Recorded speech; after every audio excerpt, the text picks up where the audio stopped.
نحمده ونصلي على رسوله الكريم أما بعد قال الله تبارك وتعالى في الكلام الحكيم والفرقان المجيد فأعوذ بالله السميع العليم من الشيطان الرجيم بسم الله الرحمن الرحيم ويوم نبعث من كل أمة شهيدا ثم لا يؤذن للذين كفروا ولا هم يستعتبون آمنت بالله صدق الله العلي العظيم اللهم ربنا أرنا الحق حقا وارزقنا اتباعه وأرنا الباطل باطلا وارزقنا اجتنابه السلام علیکم ورحمۃ اللہ۔ محترم سامعین کرام، امید ہے آپ سب بخیر عافیت ہوں گے۔ درس قرآن کے سلسلے میں آج میرے اوپر سورۃ النحل رکوع نمبر 12 کے حوالے سے ذمہ داری عائد کر دی گئی۔ اللہ تبارک و تعالیٰ سے دعا ہے کہ حق بات بولنے کی توفیق عطا فرمائے۔ دیکھیے، رمضان المبارک کا بابرکت مہینہ ہم پر سایہ فگن ہو چکا ہے، الحمدللہ۔ اور رمضان قرآن کا مہینہ ہے، جیسا کہ قرآن پاک میں ارشاد ہوا ہے، شہر رمضان الذی انزل فیہ القرآن، کہ رمضان کے مہینے میں ہم نے قرآن کو نازل کر دیا۔ اور یہ قرآن کیا ہے؟ ہدی للناس، یہ پوری بنی نوع انسانیت کے لیے ہدایت کا سامان ہے۔ وبینات من الہدی، اور مزید ہدایت حاصل کرنے کے لیے اس میں واضح اور کھلی نشانیاں ہیں۔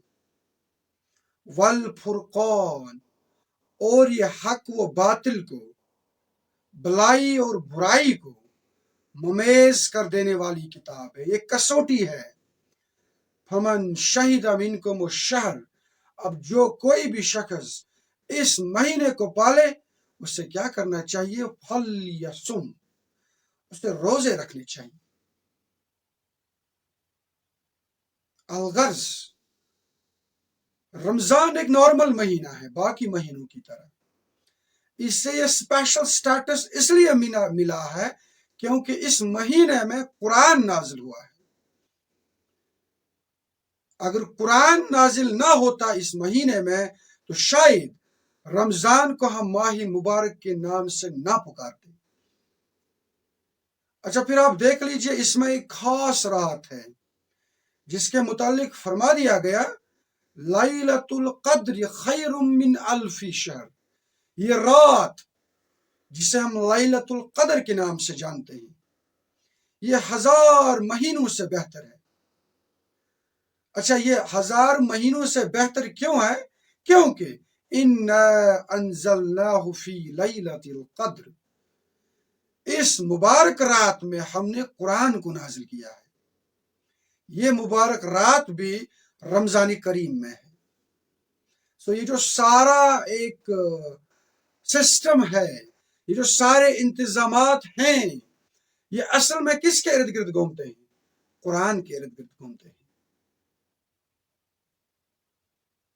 اس سے ایک بات واضح ہو جاتی ہے کہ رمضان کریم ختم ہونے کے بعد اگر ہمیں ٹیسٹ کرنا ہوگا آیا میرا رمضان قبول ہو چکا ہے یا نہیں، اس رمضان کے اندر جو روزے میں نے رکھے، جو عبادات میں نے کی، کیا وہ اللہ نے قبول فرمائی؟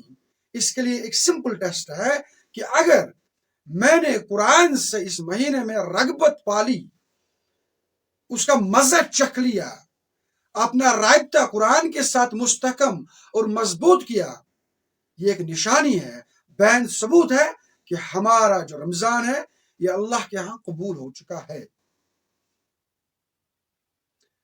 نمازوں کے بارے میں آیا ہے کہ یہ برے کاموں سے ہم سب کو بچاتی ہے۔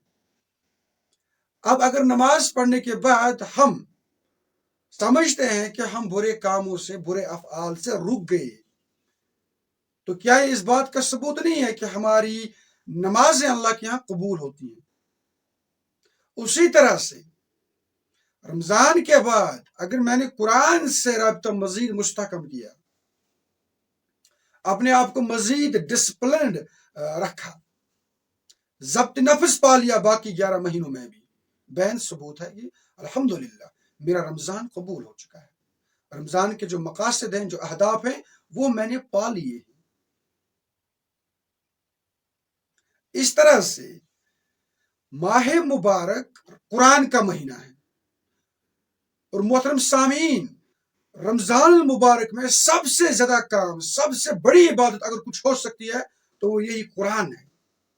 اب دیکھ لیجئے نبی علیہ السلام نے قیام اللیل کے سلسلے میں جو ترغیب ہمیں دی، من قام رمضان ایمانا و احتسابا غفر له ما تقدم من ذنبه، جس نے رمضان المبارک میں قیام کیا اس کے تمام پچھلے گناہ معاف کر دیے جاتے ہیں۔ یا قیام کیا ہے؟ قیام کہتے ہیں کھڑا رہنے کو، بیدار رہنے کو، اور سب سے بہترین قیام کیا ہے؟ سب سے بہترین قیام وہ ہے جس قیام میں آپ قرآن پڑھیں گے، قرآن سنیں گے، اور یہ قیام ہمیں نصیب ہوتا ہے نماز میں۔ اسی لیے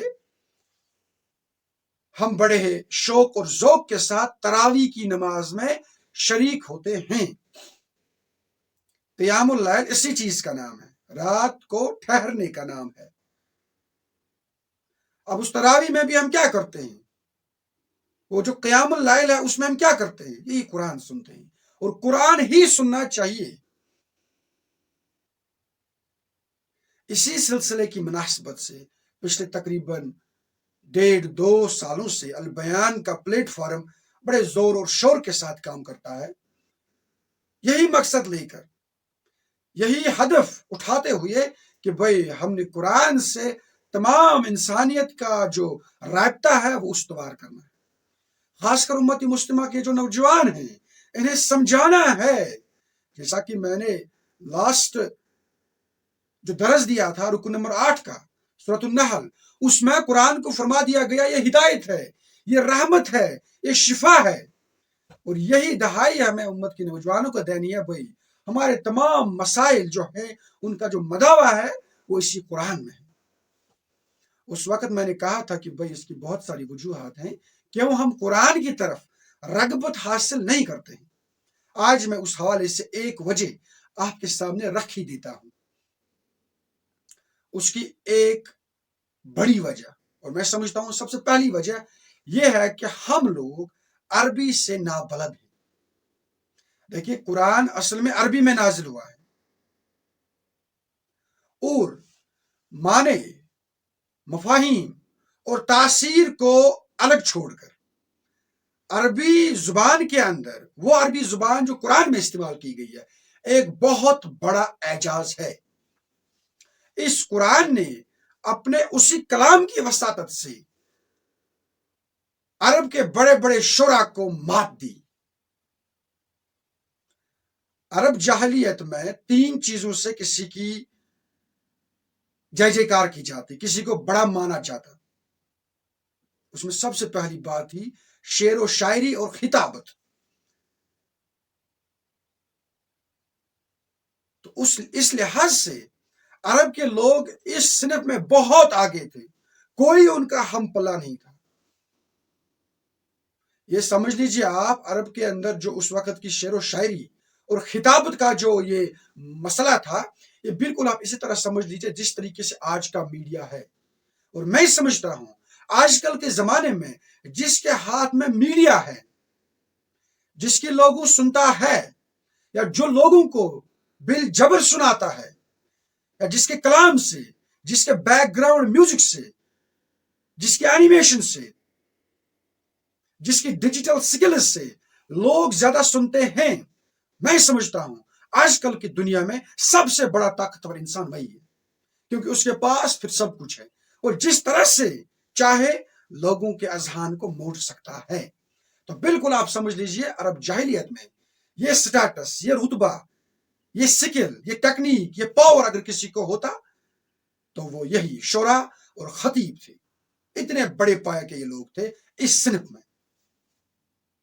بلکہ ہم دیکھ رہے ہیں کہ جنگوں میں بھی نبی علیہ السلام کے زمانے میں بھی جب جنگیں ہوتی تھی تو مشرکین مکہ کو یہی شورا حضرات، یہی خطبہ حضرات آر دلاتے تھے، ان کو اکساتے تھے، ان کے اندر جذبہ جوش پیدا کرتے تھے. کس لیے؟ میدانی کارزار میں نکلنے کے لیے. یہ پاور، یہ تاثیر کسی کو نہیں تھی. اور انہی لوگوں کو محض اپنے کلام سے، معنی کس نہیں، معنی کو فی الحال چھوڑ دیجیے آپ. قرآن کے اندر جو معنی ہے، اس کے اندر جو حکمت پنہا ہے، یہ جو ہدایت ہے، رحمت ہے، اس سے فی الحال کے لیے آپ صرف نظر کریں. محض اس چیز پر سوچے، کلام، عربی زبان، اس پر سوچے. اس کی وجہ سے قرآن نے عربوں کو مات دی، بلکہ کھلا چیلنج پیش کر دیا. بھائی تم کہتے ہو کہ یہ ہمارا جو رسول ہے یہ اس کتاب کو کہیں سے گھڑ رہا ہے، اس کے اوپر معاذ اللہ کوئی شیطان نازل ہوتا ہے، ذرا آ جاؤ بھائی، تم لوگ ایک ہی صورت پیش کرو، جسٹ اے سنگل سورہ. اور ابھی میں نے کہا کہ یہ کس قسم کے شورا اور خطبہ تھے، باوجود اس کے ایک آیت بھی پیش نہیں کر سکے. بہت کوششیں کی، نتھنگ، کچھ نہیں کر سکے.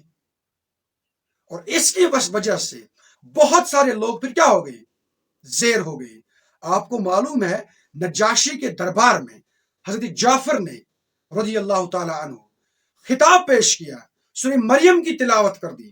تو محض کلام کی وجہ سے، کلام کے تاثیر کی وجہ سے نجاشی نے کہا کہ یہ جو کلام ہے، اس کی جو تاثیر ہے، اس کے اندر جو رکت ہے، یہ بھائی کسی انسان کی نہیں ہو سکتی. اور آج بھی آپ دیکھ لیجئے، باقی عربی سے بالکل الگ تھلگ ہے، اپنے آپ کو نرالے انداز میں پیش کرتی ہے یہ قرآن. مزید ایک مثال سے میں سمجھاتا ہوں. چنانچہ مجھے لگتا ہے ہم میں سے سب لوگ اس وقت کشمیری یہاں پر دستیاب ہیں، یعنی کہ کوشر سمجھن.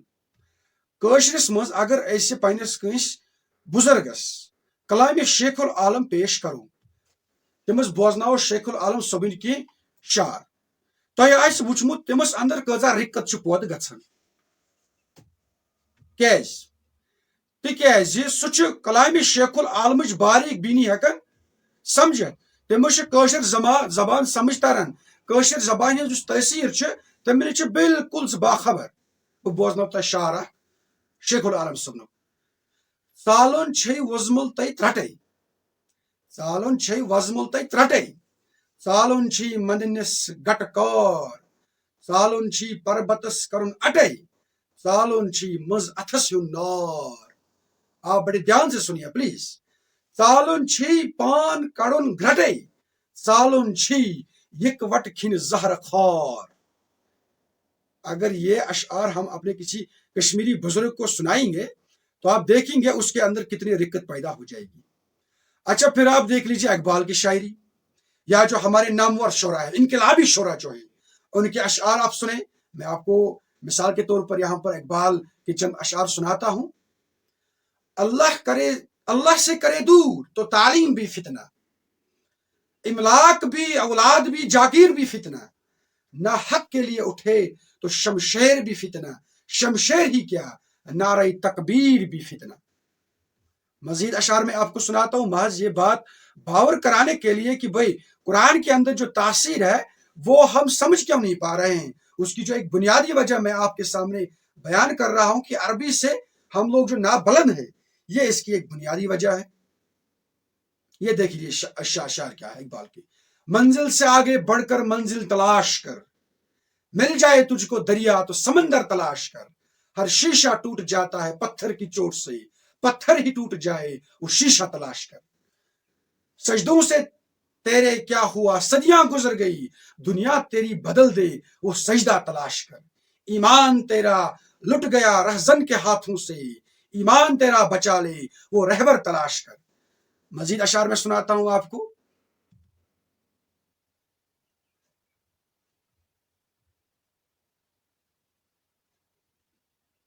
ہوئی نہ زاگ میں پیدا بلند پروازی، ہوئی نہ زاگ میں پیدا بلند پروازی، خراب کر گئی شاہین بچے کو صحبت زاگ، حیا نہیں ہے زمانے کی آنکھ میں باقی، خدا کرے کہ جوانی تری رہے بیدار. مزید بھی آپ دیکھ سکتے ہیں. اچھا مزید اس کا ایک سین میں آپ کو سنا دیتا ہوں. رومانوی شاعری بھی بہت ساری کی گئی ہے. اچھا کسی سرفر عاشق کے سامنے